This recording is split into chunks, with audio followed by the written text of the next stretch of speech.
Hello viewers, कैसे हैं आप सब। उम्मीद करता हूं कि आप सब बिल्कुल ठीक होंगे। तो जिस तरह से आपको पता है, हमारे पास यहाँ पे blazor.net की लेक्चर सीरीज़ हमने स्टार्ट की हुई है और आज हम लेक्चर नंबर 5 इसका डिस्कस करने वाले हैं। और आज का जो हमारा टॉपिक है इसका नाम है ब्लेजर कंपोनेंट्स, या आप इसको रेजर कंपोनेंट्स भी कह सकते हो। और कहीं कहीं पे सिर्फ इस कॉन्सेप्ट को कंपोनेंट्स भी कहा जाता है, मतलब what is component in blazer.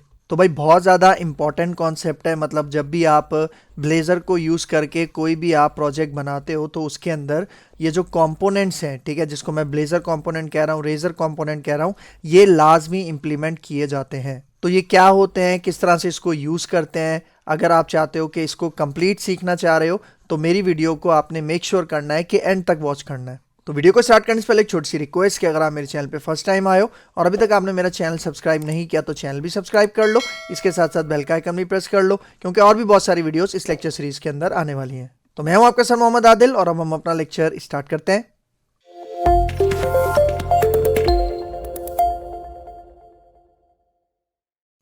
तो भाई देखो, ब्लेजर कंपोनेंट या रेजर कंपोनेंट, ठीक है, सबसे पहले इसको समझते हैं। यहाँ पे आ जाओ।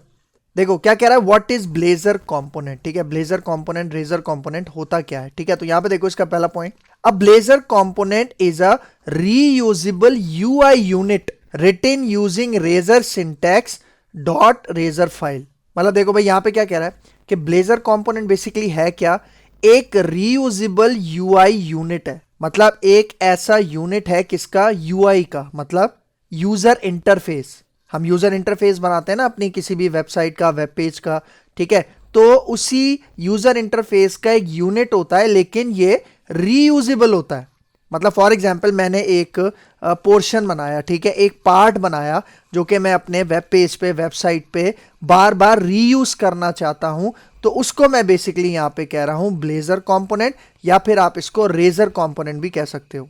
और देखो यहाँ पे ये कह रहा है कि ये जो हम ब्लेजर कंपोनेंट का कोड लिखते हैं ना, ठीक है, वो रेजर सिंटैक्स की मदद से लिखते हैं। और जो हमारे पास ये हमारा कंपोनेंट होता है ना, ठीक है, ब्लेजर कंपोनेंट कह लो या रेजर कंपोनेंट कह लो, इसकी जो एक्सटेंशन होती है, मतलब इस फाइल की, इस पेज की जो एक्सटेंशन होती है वो क्या होती है, डॉट रेजर, जो कि इस बात की इंडिकेशन देता है कि ये हमारे पास एक रेजर कंपोनेंट है या फिर ब्लेजर कंपोनेंट है। मतलब जो हम रीयूजेबल यूआई यूनिट बनाएंगे वो रेजर सिंटैक्स की मदद से बनाएंगे, और रेजर सिंटैक्स के अंदर हम कोडिंग कौन सी करेंगे, सी शार्प प्रोग्रामिंग की कोडिंग करेंगे। ठीक है, तो ये सी शार्प डेवलपर्स के लिए एक बहुत ज्यादा इंपॉर्टेंट कॉन्सेप्ट है, तभी ब्लेजर के साथ डॉट नेट का वर्ड भी यहाँ पे जुड़ा हुआ है।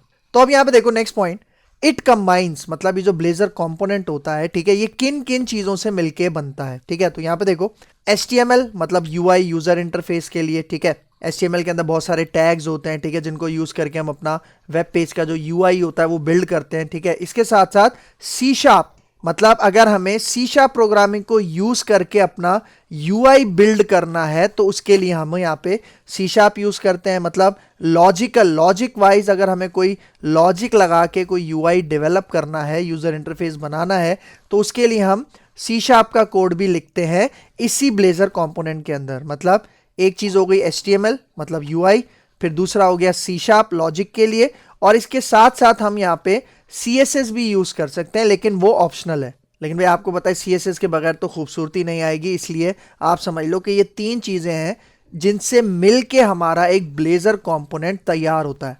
और ये जो ब्लेजर कंपोनेंट तैयार होता है ये बेसिकली होता क्या है, रीयूजेबल UI यूनिट, मतलब एक ऐसा यूनिट होता है यूजर इंटरफेस का जिसको हम बार बार रीयूज कर सकते हैं। ठीक है, फिर देखो यहाँ पे क्या कह रहा है कि जो ब्लेजर कंपोनेंट है ना, आप इसको एक दूसरी एग्जांपल से भी समझ सकते हो। देखो क्या कह रहा है, think of a component like a custom HTML tag with logic.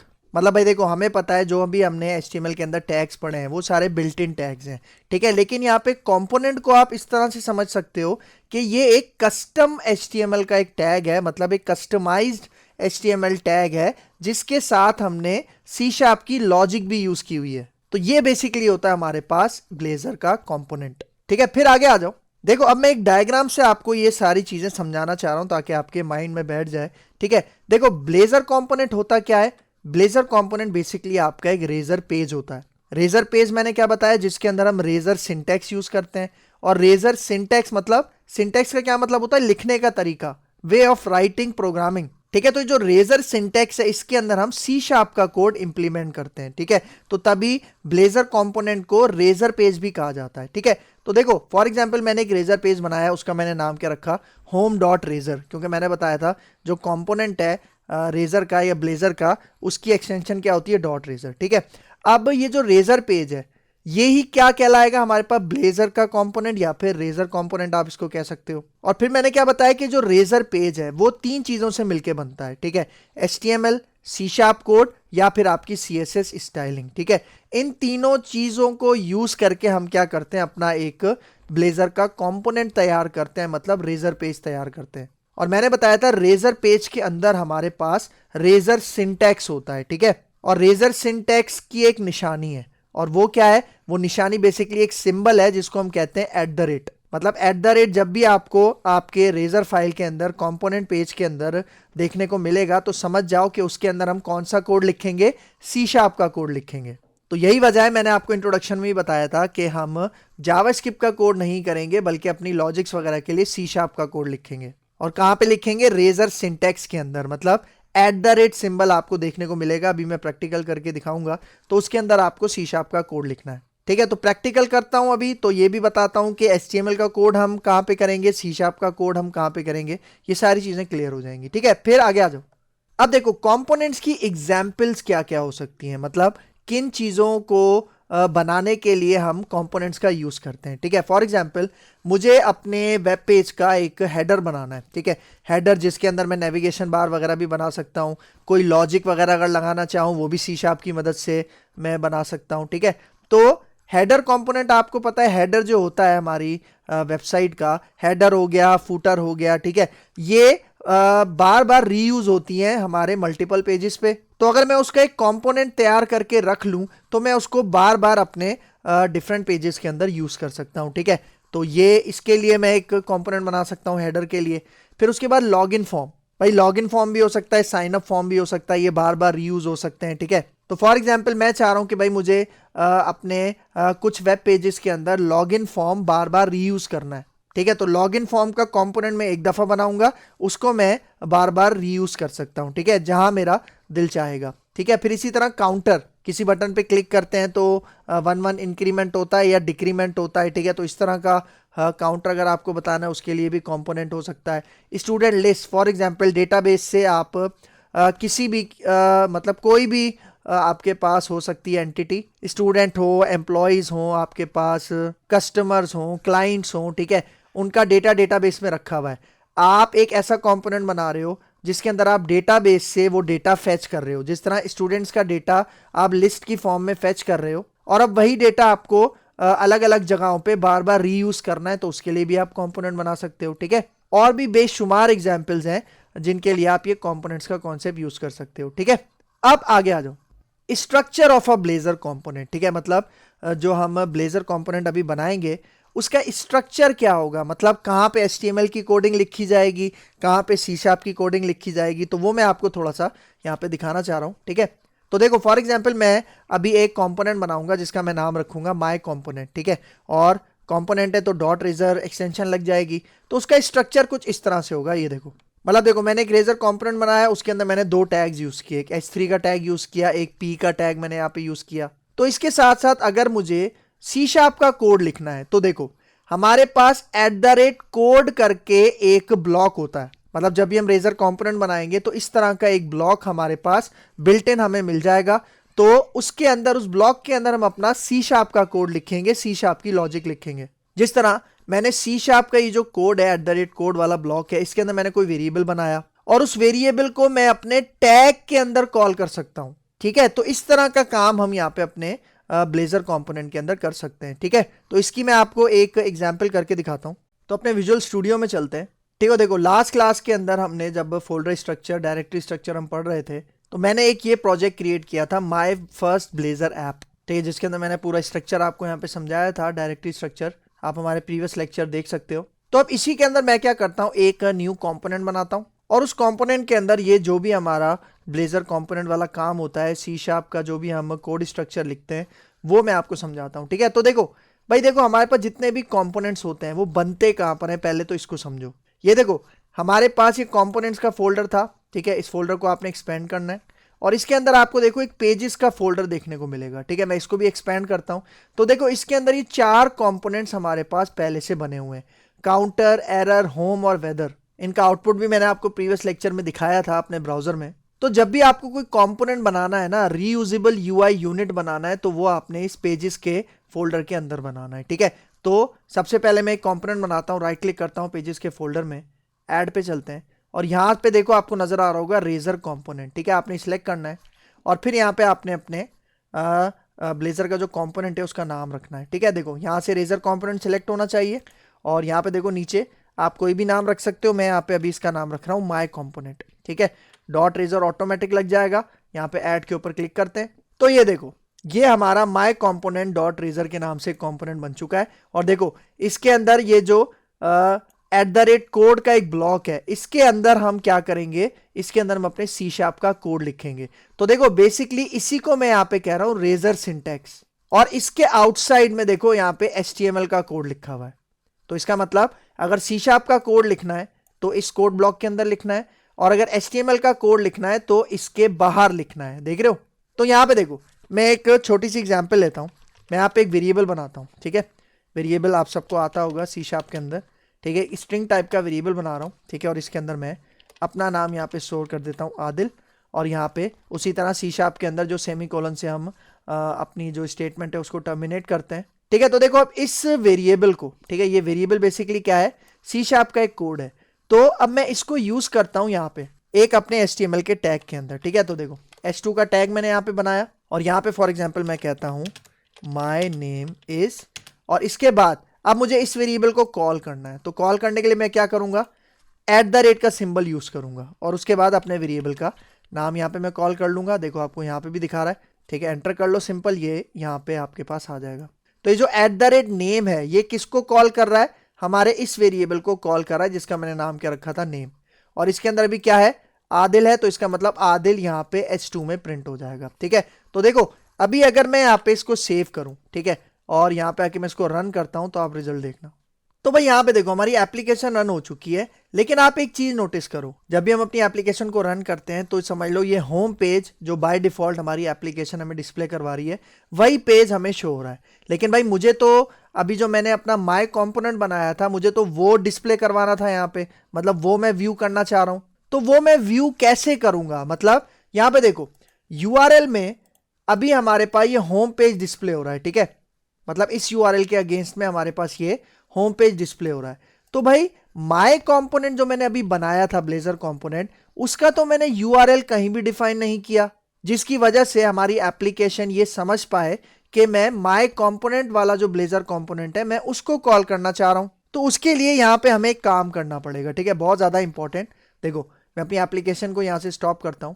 देखो ये वाला कंपोनेंट है ना, इस कंपोनेंट को मुझे एक URL डिफाइन करना पड़ेगा। ठीक है, और URL डिफाइन करने के लिए यहां पे देखो ये जो मेरा पेज है इसके टॉप पे मैं यहां पे यूज करता हूं @पेज। ठीक है, एक पेज डायरेक्टिव इसको हम कहते हैं। ठीक है, और इसके लिए मैं URL डिफाइन करूंगा। ठीक है, फॉर एग्जांपल मैं यहां पे URL डिफाइन कर देता हूं, पहले / लिखूंगा और उसके बाद यहां पे मैं कह देता हूं माई कॉम्प। ठीक है, शॉर्ट करके लिख रहा हूं। तो मतलब देखो ये URL है, मतलब जब मैं ये URL अपने इस एप्लीकेशन के एड्रेस बार पे URL पे डालूंगा तब हमारे पास ये वाला कंपोनेंट यहाँ पे हमें देखने को मिलेगा।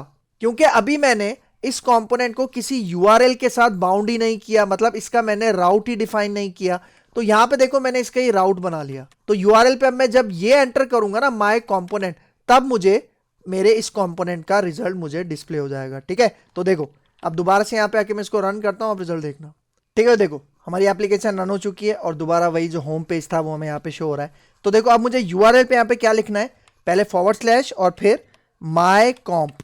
ठीक है, तो ये जो माई कॉम्प मैंने यहाँ पे लिखा है, जब मैं ये URL एंटर करूंगा, ये राउट डिफाइन करूंगा, तो ये मुझे कौन से कंपोनेंट में ले जाएगा, जो मैंने अपना माई कंपोनेंट वाला ब्लेजर कंपोनेंट बनाया था। ठीक है, तो यहाँ पे आके मैं एंटर करता हूँ तो आप रिजल्ट देखना। तो ये देखो माई कंपोनेंट जो कि H3 के टैग में था और उसके नीचे मैंने यहाँ पे H2 का टैग यूज किया था, माई नेम इज लिखा था और फिर वो नेम वाला वेरिएबल मैंने यहाँ पे कॉल किया था। तो देखो यहाँ पे आदिल प्रिंट हो रहा है। और भाई देखो एक और चीज मैं आपको यहाँ पे बताता जाऊं, फॉर एग्जाम्पल मैं यहाँ पे वैल्यू चेंज करता हूँ, ठीक है। मैं आदिल की जगह फॉर एग्जाम्पल यहाँ पे कह देता हूँ प्रेम, ठीक है। तो भाई देखो अब मुझे यहाँ पे इसको क्या करना है, यहाँ पे डिस्प्ले करवाना है अपने ब्राउजर में। देखो अभी आदिल शो हो रहा है, ठीक है। मुझे यहाँ पे मैंने चेंजिंग कर ली।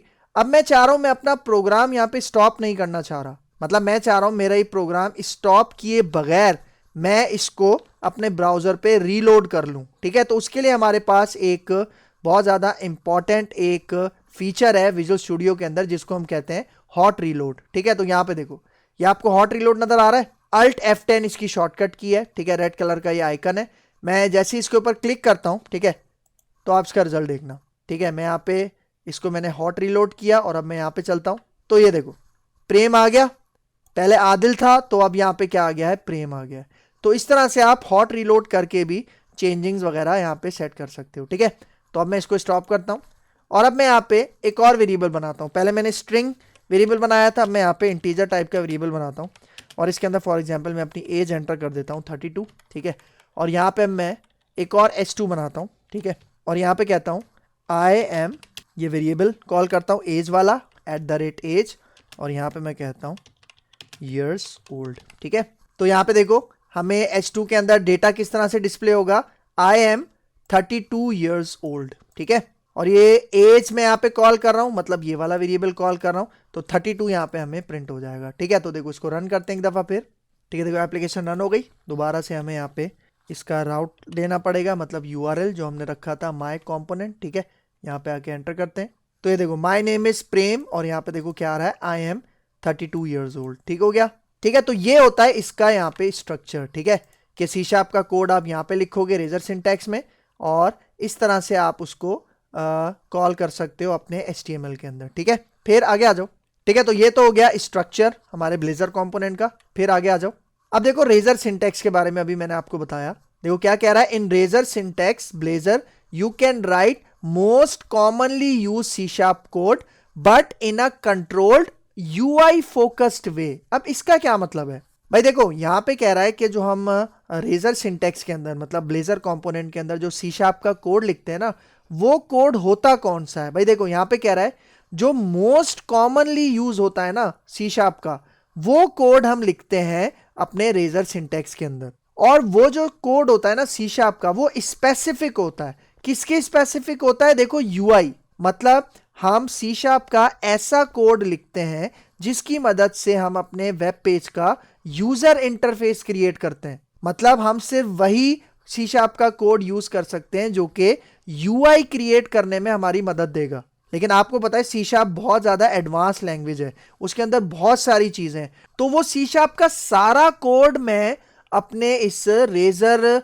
सिंटैक्स के अंदर यूज नहीं कर सकता। मतलब हमारे पास कुछ लिमिटेशंस हैं कि कुछ स्पेसिफिक मोस्ट कॉमन C# का कोड है वही मैं यूज कर सकता हूं UI डिजाइन करने के लिए। मतलब C# का हर किस्म का कोड मैं यहां पे अपने रेजर सिंटैक्स के अंदर या ब्लेजर कंपोनेंट के अंदर यूज नहीं कर सकता, ठीक है। तो भाई वो फिर कोड कौन सा है C# का जो मैं अपने रेजर सिंटैक्स के अंदर लिख सकता हूं, ठीक है, वो मैं आपको बता देता हूं। यहां पे आ जाओ, ठीक है। ये देखो क्या कह रहा है, in Razor syntax we can write C# expressions, मतलब C# हम C# की जो एक्सप्रेशंस होती हैं वो लिख सकते हैं। वेरिएबल्स, मेथड्स, कंडीशंस, मतलब इफ एल्स वाला काम कर सकते हैं, ठीक है। मेथड्स मतलब फंक्शंस वगैरह बना सकते हैं। फिर लूप्स, फॉर लूप हो गया, डू वाइल हो गया, वाइल लूप हो गया, फॉर ईच लूप हो गया, ये सारे लूप्स हम यूज कर सकते हैं।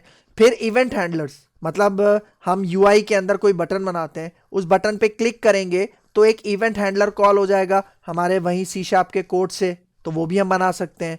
फिर पैरामीटर्स वगैरह, मतलब एक कॉन्सेप्ट होता है हमारे पास कि हम अपने कंपोनेंट के साथ पैरामीटर्स भी अटैच कर सकते हैं। मतलब कंपोनेंट जो होता है हमारा ये ब्लेजर कंपोनेंट, उसके साथ हम पैरामीटर्स का यूज भी कर सकते हैं, वो भी मैं आगे जाके बताऊंगा। फिर देखो हमारे पास कुछ लाइफ साइकिल मेथड्स हैं, ठीक है, वो भी हम रेजर सिंटैक्स के अंदर लिख सकते हैं। एसिंक्रोनस कोड, वो भी हम लिख सकते हैं। फिर डिपेंडेंसी इंजेक्शन, एक बहुत ज़्यादा इंपॉर्टेंट फीचर है हमारे C# प्रोग्रामिंग का, वो भी हम रेजर सिंटैक्स के अंदर इंप्लीमेंट कर सकते हैं। All focused on UI behaviour and state management, मतलब जो UI के ऊपर कोड फोकस करता है ना, सिर्फ वही कोड हम C# के ये जो रेजर सिंटैक्स है उसके अंदर लिख सकते हैं। और फिर देखो हमारे पास यहाँ पे एक टर्म यूज हुई हुई है स्टेट मैनेजमेंट, ठीक है। स्टेट मैनेजमेंट का मतलब भाई देखो, जब भी हम एक पेज से डेटा किसी दूसरे पेज पे भेजते हैं, ठीक है, तो हमारे पास ये जो HTTP प्रोटोकॉल यूज हो रहा होता है ना, वो स्टेटलेस प्रोटोकॉल होता है। इसका मतलब एक पेज से जब हम दूसरा मतलब एक पेज से कोई डेटा हम दूसरे पेज पे भेजते हैं, तो HTTP हमारे पास स्टेटलेस प्रोटोकॉल है। तो इस दौरान जब भी हम एक पेज से डेटा दूसरे पेज पे भेजते हैं, तो डेटा हमारा वहाँ पे लॉस हो जाता है। मतलब वहाँ पे डेटा हमारा मेंटेन नहीं हो रहा होता, मतलब जो स्टेट होती है वो मेंटेन नहीं हो रही होती, जिसकी वजह से डेटा लॉस होता है। तो अगर मुझे अपना डेटा एक पेज से दूसरे पेज पे भेजना है, ठीक है, दूसरे से तीसरे पे भेजना है, जिसके लिए हम कॉन्सेप्ट यूज़ करते हैं सेशन का, कुकीज़ का। अगर किसी ने वेब डेवलपमेंट की हुई है इस लेक्चर सीरीज से पहले, तो उसको पता होगा कि स्टेट मैनेजमेंट का काम भी हमें अपने वेब एप्लीकेशन के अंदर करना पड़ता है। तो उससे रिलेटेड जो कोड होता है वो भी हम यहाँ पे अपने सी शार्प के रेजर सिंटैक्स के अंदर लिख सकते हैं, ठीक है। तो अब मैं यहाँ पे कुछ चीज़ों की एग्जाम्पल आपको यहाँ पे बताता हूँ, जिस तरह सी शार्प एक्सप्रेशन हो गया, वेरिएबल्स अभी मैंने करके दिखाए, हमारे पास कंडीशंस होते हैं, लूप्स होते हैं, ठीक है। कुछ कुछ एग्जाम्पल मैं आपको करके दिखाता हूँ ताकि आपको समझ में आए कि रेजर सिंटैक्स के अंदर हम सी शार्प का कोड किस तरह से करते हैं, ठीक है। तो यहाँ पे आ जाओ, ठीक है। देखो अब मैं यहाँ पे क्या करता हूँ, फॉर एग्जाम्पल मैं नाम यहाँ पे प्रेम हटा के वापस अपना नाम लिख देता हूँ आदिल, ठीक है। और अब मैं यहाँ पे एक सी शार्प की एक्सप्रेशन आपको लिख के दिखाता हूँ, ठीक है। तो देखो यहाँ पे मैं कहता हूँ, इसी S2 को मैं यहाँ से कॉपी करता हूँ, नीचे पेस्ट करता हूँ, और यहाँ पे मैं कहता हूँ next year I will turn two, और यहाँ पे मैं क्या करता हूँ, देखो मैं यहाँ पे एक्सप्रेशन पास करता हूँ, ठीक है, एक्सप्रेशन, और उसके बाद पेरेंथीसिस, और यहाँ पे ये एज वाला वेरिएबल मैं यहाँ पे कॉल करता हूँ, ठीक है, और इसके अंदर मैं यहाँ पे +1 कर देता हूँ, ठीक है। तो ये मैंने लिखी है सी शार्प एक्सप्रेशन, जिसको एवेल्युएट किया जाएगा जब मैं इसको रन करूंगा, ठीक है। तो मैं यहाँ पे क्या कह रहा हूँ, next year I will turn two, मतलब मेरी एज क्या है यहाँ पे अभी 32, उसके अंदर 1 प्लस करूंगा तो मेरे पास यहाँ पे 33 मुझे देखने को मिलेगा। तो ये बेसिकली क्या है, सी शार्प की एक्सप्रेशन है, ठीक है। तो इसको रन करते हैं, इसका आउटपुट दिखाता हूँ, ठीक है। दोबारा हम यहाँ पे चलते हैं, ठीक है, माय कंपोनेंट पे, ठीक है, एंटर करते हैं। तो ये देखो next year I will turn to 33, देख रहे हो। तो ये हमारे पास सी शार्प एक्सप्रेशन हो गई, ठीक है। फिर आगे आ जाओ, फिर आप कंडीशंस की बात करते हैं, ठीक है। कंडीशन के लिए आप सबको पता है इफ एल्स हम यूज करते हैं। तो इफ एल्स में लिखूंगा कैसे, भाई देखो इफ एल्स का कोड मैं यहाँ पे नहीं करूंगा, मतलब ये जो हमारे पास रेजर सिंटैक्स का ब्लॉक है, ठीक है, उसका कोड मैं यहाँ पे नहीं करूंगा बल्कि यहाँ पे करूंगा, ठीक है, मतलब HTML वाली जगह पे करूंगा। लेकिन कैसे करूंगा, यहाँ पे देखो सबसे पहले आपको @ लगाना है, क्योंकि @ ही रेजर सिंटैक्स है और यही हमारे सी शार्प के कोड को डिफाइन करने के लिए यूज में आता है। तो देखो @ और उसके बाद इफ, ठीक है। और यहाँ पे देखो अब ये वाला वेरिएबल मैं यूज कर रहा हूँ, नेम वाला वेरिएबल। तो यहाँ पे देखो मैं कह रहा हूँ कि अगर ये नेम बराबर है आदिल के, ठीक है, मतलब देखो पहले मैंने @ उसके बाद इफ और उसके बाद इफ की कंडीशन, ठीक है। और अब यहाँ पे मैं कर्ली ब्रैकेट से इफ का ब्लॉक स्टार्ट करूंगा, ठीक है, और फिर इफ के नीचे यहाँ पे मैं एल्स का पार्ट भी दे देता हूँ। इफ एल्स आप सबको पता होगा, ठीक है, कंडीशंस के लिए हम यूज करते हैं। मतलब जब इफ वाली ये कंडीशन ट्रू होगी तो इफ का ब्लॉक चलेगा, और अगर ये वाली कंडीशन फॉल्स हो जाती है तो एल्स का ब्लॉक चलेगा। तो यहाँ पे देखो अब मुझे डिस्प्ले करवाना है, तो मैं यहाँ पे H3 का टैग यूज करता हूँ, ठीक है, क्योंकि याद रखना जो भी मैसेज आपको डिस्प्ले करवाना है वो HTML टैग्स के अंदर डिस्प्ले करवाना है। तो देखो यहाँ पे मैं मैसेज पास कर देता हूँ हेलो आदिल, ठीक है। लेकिन अगर ये कंडीशन फॉल्स हो जाती है तो एल्स के अंदर यहाँ पे मैं H3 का टैग यूज करता हूँ और यहाँ पे क्या देता हूँ, एक मैसेज पास कर देता हूँ यू आर नॉट आदिल, ठीक है, सही है। तो ये तरीका है आपकी कंडीशंस को बनाने का, ठीक है। सेम इसी तरह आप इफ एल्स इफ भी लगा सकते हो, ठीक है, और इसी तरह से ये कोडिंग इसकी चलती जाएगी, ठीक है। तो इसको रन करते हैं। अभी यहाँ पे देखो नेम के अंदर क्या है, आदिल है ना, तो इसका मतलब ये कंडीशन हमारे पास ट्रू हो जाएगी, और जब कंडीशन ट्रू होगी तो हमें क्या प्रिंट हो जाएगा, हेलो आदिल, ठीक है। इसको रन करते हैं, ठीक है, रन हो गया। URL पे अपने माय कंपोनेंट पे जाते हैं, एंटर करते हैं। तो ये देखो क्या मैसेज प्रिंट हो रहा है, हेलो आदिल। लेकिन अगर मैं यहाँ पे नाम चेंज कर देता हूँ, ठीक है, देखो नीचे चलते हैं, यहाँ पे मैं दोबारा से प्रेम कर देता हूँ, ठीक है, और इसको हॉट रीलोड कर देते हैं। यहाँ पे देखो ये मैंने ऑप्शन बताया था, क्लिक करते हैं, हॉट रीलोड करते हैं, यहाँ पे आते हैं, तो ये देखो अब हेलो आदिल की जगह क्या मैसेज आ रहा है, यू आर नॉट आदिल, ठीक है। तो इस तरह से आप कंडीशंस पास कर सकते हो, ठीक है। फिर उसके बाद लूप्स आप लिख सकते हो, ठीक है, जिस तरह मैं एक फॉर लूप आपको लिख के दिखाता हूँ, ठीक है, इसी इफ एल्स के नीचे, ठीक है, @ लाजमी आएगा फॉर, और फिर अगर आप 2 दफ़ा टैप करोगे तो ये पूरा इसका सिंटेक्स आपको ओपन करके दे देगा, ठीक है। सही है, लेंथ का वेरिएबल नहीं है, इसकी जगह पे यहाँ पे मैं पास कर देता हूँ 5, ठीक है। मतलब देखो ये हमारे लूप की इनिशियलाइजेशन हुई हुई है, मतलब काउंटर वेरिएबल आए, इसके अंदर क्या पास है 0, मतलब 0 से लूप स्टार्ट होगा, फिर कंडीशन चेक होगी, जब तक ये कंडीशन ट्रू होगी तब तक हमारा लूप चलता रहेगा, जैसे ही कंडीशन फॉल्स होगी हमारा लूप एग्जिट हो जाएगा, ठीक है। और इसी काउंटर वेरिएबल के अंदर एक एक इंक्रीमेंट हो रहा है। तो अब यही जो आई वाला वेरिएबल है, ठीक है, इसको मैं h1 के अंदर यहाँ पे कॉल कर लेता हूँ, ठीक है। ये वाला इस तरह से नहीं, पहले @ लगाना पड़ेगा और फिर आई, ठीक है। मतलब जब भी HTML टैग के अंदर आप कोई भी वेरिएबल कॉल करोगे तब आपको लाजमी यहाँ पे @ लगाना पड़ेगा, ठीक है। एक @ लगाया था मैंने फॉर लूप का, ये जो फॉर का कीवर्ड है उससे पहले, और फिर मैंने एक @ यहाँ पे लगाया था, ठीक है। तो अब इसको रन करते हैं और इसका रिजल्ट देखते हैं कि रिजल्ट क्या आता है, ठीक है। बल्कि रन हुआ है, इसको सिंपल हम हॉट रीलोड कर देते हैं, ब्राउजर पे आते हैं, तो ये देखो 0 से स्टार्ट हुआ, कहाँ तक चल रहा है, हमारे पास 4 तक चल रहा है, ठीक है। अगर 5 तक भी चलाना चाह रहे हो तो आपने क्या करना है, इज इक्वल यहाँ पे लगा देना है लेस देन के साथ, ठीक है। दोबारा यहाँ पे हॉट रीलोड करते हैं, ठीक है। तो यहाँ पे देखना 0 से 5 तक रिजल्ट आपके पास आ रहा है, ठीक है। सही है, तो ये तो हो गया फॉर लूप।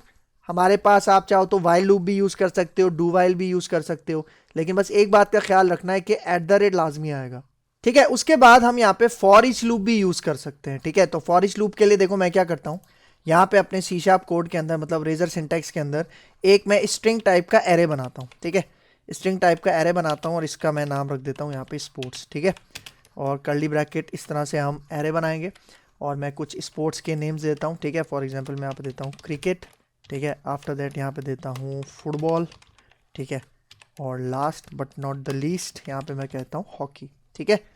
तो देखो ये मैंने एक एरे बनाया, अब इस एरे को मैं यहाँ पे कॉल करता हूँ, ठीक है, अपने HTML के अंदर फॉर ईच लूप की मदद से, ठीक है।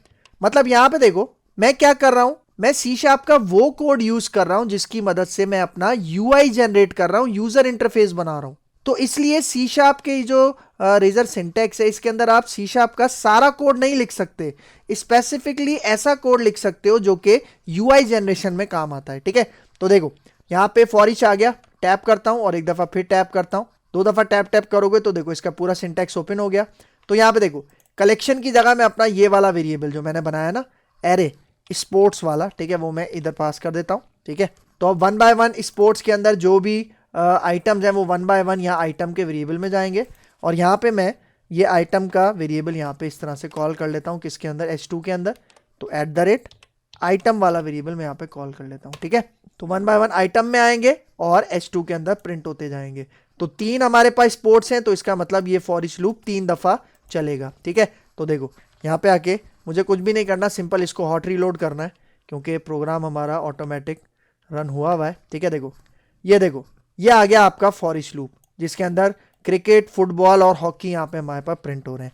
अगर मैं इसके अंदर एक और ऐड कर दूँ, ठीक है, फॉर एग्जाम्पल कॉमा लगा के मैं यहाँ पे इसको कह देता हूँ वॉलीबॉल, ठीक है। वॉलीबॉल यहाँ पे लिख दिया, इसको यहाँ पे मैं दोबारा हॉट रीलोड करता हूँ, ब्राउजर पे चलते हैं, तो ये देखो वॉलीबॉल भी आ गया, ठीक है। तो इस तरह से आप लूप्स भी यहाँ पे स्पेसिफाई कर सकते हो, ठीक है। फिर यहाँ पे देखो इवेंट हैंडलर्स हो गए, पैरामीटर्स हो गए, लाइफ साइकिल मेथड्स हो गए, इसको हम अपने आने वाले लेक्चर्स के अंदर साथ साथ कवर करते जाएंगे। मकसद यहाँ पे बताने का ये था कि आपको पता होना चाहिए कि आप रेजर सिंटैक्स के अंदर कौन कौन सा C# का कोड लिख सकते हो, और अभी मैं आगे जाके बताऊंगा कि कौन कौन सा कोड आप रेजर सिंटैक्स के अंदर नहीं लिख सकते। मतलब C# का ऐसा कोड भी है जो आप रेजर सिंटैक्स के अंदर यूज नहीं कर सकते, उसके लिए आपको दूसरे कॉन्सेप्ट यूज करने पड़ेंगे, ठीक है। तो यहां पे आ जाओ, अब देखो क्या कह रहा है, what you can not do directly in Razor markup. Markup मतलब टैग्स, मतलब वो कौन सी चीजें हैं जो आप डायरेक्टली रेजर के अंदर नहीं लिख सकते, ठीक है। जिस तरह यहां पे देखो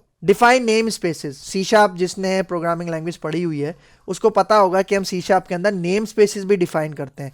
तो ये नेम स्पेस डिफाइन करने वाला काम मैं अपने रेजर पेज के अंदर ब्लेजर कंपोनेंट के अंदर नहीं कर सकता। और क्या नहीं कर सकता, मेन मेथड में नहीं लिख सकता, ठीक है। फिर उसके बाद कंसोल ऐप्स में नहीं बना सकता, ठीक है। कंसोल ऐप के लिए जो जो चीज़ें हम यूज़ करते थे वो वाला जो काम है वो मैं रेजर ऐप के अंदर यूज़ नहीं कर सकता, ठीक है। फिर system.console.writeLine, राइट लाइन का मेथड हमने बहुत यूज़ किया था जब हमने C# की प्लेलिस्ट कवर की थी, तो वो वाला काम भी मैं यहाँ पे रेजर सिंटैक्स के अंदर नहीं कर सकता, ठीक है, क्योंकि कंसोल एप्लीकेशन नहीं है। फिर उसके बाद क्या कह रहा है, राइट लॉन्ग बिजनेस लॉजिक, मतलब अगर कोई ऐसी बिजनेस लॉजिक है जो कि बहुत ज्यादा बड़ी है तो वो भी आप यहां पे अपने रेजर सिंटैक्स के अंदर नहीं लिख सकते। उसके लिए आपको क्या करना पड़ेगा, हमारे पास एक कॉन्सेप्ट है सर्विसेज का। तो जो बिजनेस लॉजिक्स होती है ना, और बड़ी बड़ी बिजनेस लॉजिक्स होती हैं, वो बेसिकली हम सर्विसेज के अंदर लिखते हैं। मतलब ब्लेजर के अंदर एक सर्विसेज का कॉन्सेप्ट भी है, उसके अंदर हम लिखते हैं लार्ज बिजनेस लॉजिक्स के लिए। मतलब वो काम भी हम यहाँ पे रेजर के अंदर यूज नहीं करते। ठीक है, फिर आगे आ जाओ। अब यहाँ पे देखो, using a component in another page.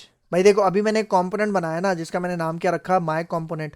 अब इसी कंपोनेंट को अगर मैं किसी दूसरे कंपोनेंट में कॉल करना चाह रहा हूं तो ये काम भी मैं कर सकता हूं, अलाउड है।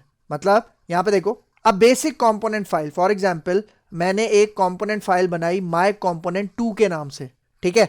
और उसके अंदर मैं क्या कर रहा हूं, यहां पे देखो, यहां पे मैंने एक h1 का टैग दे दिया। और ये देखो, ये जो आपको टैग नजर आ रहा है ना माय कंपोनेंट का, ये वही कंपोनेंट है जो कि मैंने अभी बनाया है, जिसके अंदर सारी कोडिंग मैंने अभी की है ना सी शार्प की। तो इस कंपोनेंट को, जिसका फाइल क्या है, जिसकी फाइल है आपके पास माय कंपोनेंट डॉट रेजर, इसका मतलब जब मैं इस फाइल को यहां पे अपने सेकंड कंपोनेंट के अंदर इस तरह से कॉल करूंगा तो क्या होगा, माय कंपोनेंट डॉट रेजर का जितना भी कोड है ना, वो हमारी ये वाला जो दूसरा कंपोनेंट था ना माय कंपोनेंट 2, उसके अंदर रेंडर हो जाएगा, डिस्प्ले हो जाएगा। मतलब मैंने एक एम्प्टी पेज बनाया बिल्कुल माय कंपोनेंट 2 के नाम से, और उसके अंदर मैंने यहाँ पे अपना वो जो पहला वाला कंपोनेंट था माय कंपोनेंट, उसको मैं यहाँ पे कॉल कर रहा हूँ। इसका मतलब मैं इस फाइल को कॉल कर रहा हूँ, तो माय कंपोनेंट का जितना भी डेटा था वो यहाँ पे कॉल हो जाएगा, किसके अंदर, हमारे माय कंपोनेंट 2 के अंदर। ठीक है, तो यहाँ पे देखो क्या कह रहा है, ये जो माय कंपोनेंट है works like an HTML tag. भाई देखो, HTML के अंदर हमने स्टैंड अलोन टैग भी पढ़े थे, पेयर टैग भी पढ़े थे, लेकिन यहाँ पे देखो ये जो कंपोनेंट है, जब आप इसको किसी दूसरी कंपोनेंट फाइल के अंदर कॉल करोगे ना, तो आप इसको इस तरह से लिखोगे। मतलब जिस तरह हम स्टैंड अलोन HTML टैग लिखते हैं ना, तो उस तरह से आप अपना कंपोनेंट कॉल करोगे किसी भी दूसरे कंपोनेंट के अंदर। तो यही काम मैं करके दिखाता हूं, यहाँ पे आ जाओ। ठीक है, अब मैं अपने इस प्रोग्राम को स्टॉप करता हूं यहाँ पे। ठीक है, और यहाँ पे मैं एक दूसरा कंपोनेंट बनाता हूँ। ठीक है, पेजेस के ऊपर राइट क्लिक करेंगे, ऐड पे जाएंगे, रेजर कंपोनेंट। ठीक है, और यहाँ पे देखो मैं इसका नाम रखता हूँ माय कंपोनेंट 2। ठीक है, इसके शुरू में मैं यहाँ पे माय लगा देता हूँ। ठीक है, माय कंपोनेंट 2, यहाँ पे मैं ये नाम रख रहा हूँ। ऐड पे क्लिक करते हैं। ठीक है, देखो ये माय कंपोनेंट 2 हमारे पास आ गया। अब इसके अंदर मैं यहाँ पे अपना माय कंपोनेंट कॉल कर रहा हूँ। ठीक है, कौन सा, ये वाला जो मैंने कंपोनेंट बनाया ना, जिसके अंदर ये सारी मैंने कोडिंग लिखी है। ठीक है, ये मैं कहाँ पे कॉल कर रहा हूँ, माय कंपोनेंट 2 के अंदर। किस तरह से, यहाँ पे देखो, जिस तरह से आप टैग लिखते हो, ठीक है, उसी तरह से यहाँ पे मैं ये अपना कॉल कर रहा हूँ। देख रहे हो, as a standalone tag यहाँ पे मैंने इसको कॉल कर लिया।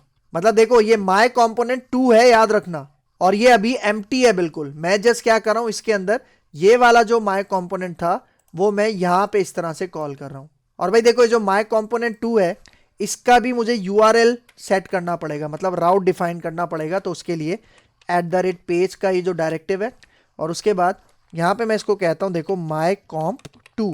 ठीक है, सही है। तो जब मैं ये लिखूंगा ना, तो यहाँ पे मेरा यही वाला माय कंपोनेंट कॉल हो जाएगा। लेकिन ये माय कंपोनेंट 2 है, क्योंकि देखो H3 के अंदर क्या लिखा हुआ है हमारे पास, माय कंपोनेंट 2। ठीक है, तो देखो अब इसको रन करते हैं, और URL में हमें अब ये वाला URL पास करना है। ठीक है, सही है, इसको कॉपी कर लेते हैं, रन करते हैं। ठीक है, देखो एप्लीकेशन रन हो चुकी है। ठीक है, और उसके बाद URL में ये देखो माय कॉम्प 2। ठीक है, ये याद रखना। तो जैसे ही एंटर करूंगा, ये देखो ये माय कंपोनेंट 2 है, देख रहे हो। और इस हेडिंग के बाद ये जितना भी आपको कोड नजर आ रहा है, ये देखो, ये सारा कोड कहां से आ रहा है, ये सारा कोड हमारा पहले वाले कंपोनेंट, जिसका नाम मैंने माय कंपोनेंट रखा था, वहां से आ रहा है। तो मतलब एक कंपोनेंट के अंदर आप दूसरा कंपोनेंट भी कॉल कर सकते हो। लेकिन एक बात याद रखना, यहां पे देखो मैं इसको स्टॉप करता हूं। देखो ये जो था ना माय कंपोनेंट, ये जो मैंने पहला बनाया था, ठीक है, ये वाला, ये चाइल्ड कंपोनेंट होगा। और इस चाइल्ड कंपोनेंट को मैं कॉल कर रहा हूं यहां पे, कहां पे कॉल कर रहा हूं, अपने पेरेंट कंपोनेंट के अंदर कॉल कर रहा हूं। ठीक है, तो ये पेरेंट और चाइल्ड की टर्म भी यूज की जाती है, इसको हम अलग से एक सेपरेट लेक्चर के अंदर भी कवर करेंगे। ठीक है, तो यहां पे समझो कि ये हमारे पास पेरेंट कंपोनेंट है, कौन सा, माय कंपोनेंट 2, और जो माय कंपोनेंट है ये चाइल्ड कंपोनेंट की तरह काम करेगा। ठीक है, फिर आगे आ जाओ। ठीक है, तो देखो अब यहां पे हम बात करते हैं की एडवांटेजेस ऑफ ब्लेजर कंपोनेंट्स। ठीक है, तो यहां पे देखो इसका पहला एडवांटेज कि एक तो ये रीयूजेबल यूआई होता है, मतलब एक जगह आपने क्या कर लिया, एक दफा आपने अपना ब्लेजर कंपोनेंट बनाया, उसके बाद आप इसको बार बार रीयूज कर सकते हो जहां पे भी आप चाह सकते हो, ठीक है।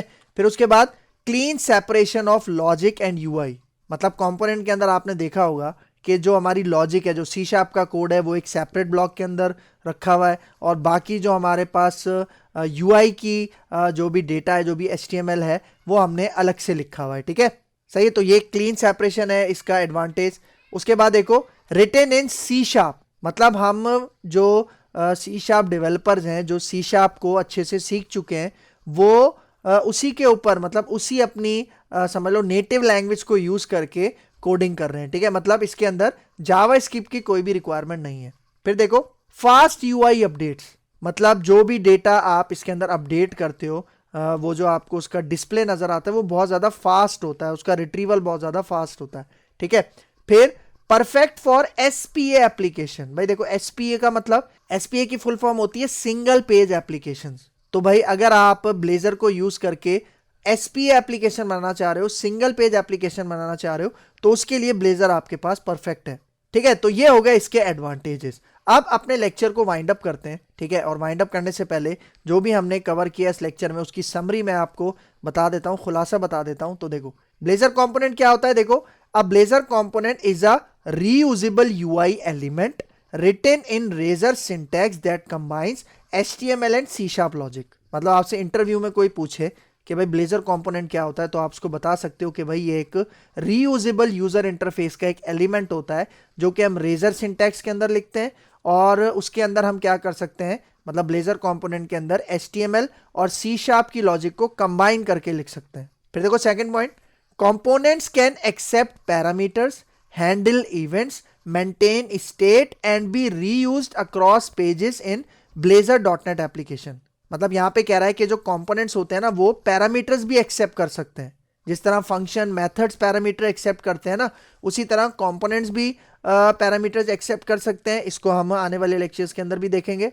हैंडल इवेंट्स, मतलब अगर किसी बटन पे क्लिक हो रहा है, कोई इवेंट परफॉर्म हो रहा है, तो उसको हैंडल करने के लिए हम जो फंक्शन बनाते हैं, मेथड्स बनाते हैं, वो वाला काम भी हम कर सकते हैं। फिर मेंटेन स्टेट के बारे में मैंने आपको बताया था, state management. And be reused across pages in Blazor dot net application, मतलब जो ब्लेजर कंपोनेंट है वो आपने सिर्फ एक दफा बनाना है, फिर उसको आप अपनी पूरी एप्लीकेशन में जहां चाहे, जिस पेज पे चाहे आप उसको यूज कर सकते हो, कॉल कर सकते हो। ठीक हो गया। तो यहाँ पे हमारा ये लेक्चर हो गया है वाइंड अप। तो अगर आपको मेरी वीडियो पसंद आई है तो मेरा चैनल जरूर सब्सक्राइब करके जाना, इसके साथ साथ बेल का आइकन भी प्रेस करना, क्योंकि और भी बहुत सारी वीडियोस इस लेक्चर सीरीज के अंदर आने वाली हैं। तो अगर आपको मेरी वीडियो पसंद आई है तो मेरा चैनल लाइक कीजिए, शेयर कीजिए और सब्सक्राइब कीजिए, और मुझे अपनी दुआओं में याद रखिए। तो मिलते हैं इंशाल्लाह नेक्स्ट लेक्चर में, तब तक के लिए दीजिए इजाजत। अल्लाह हाफिज।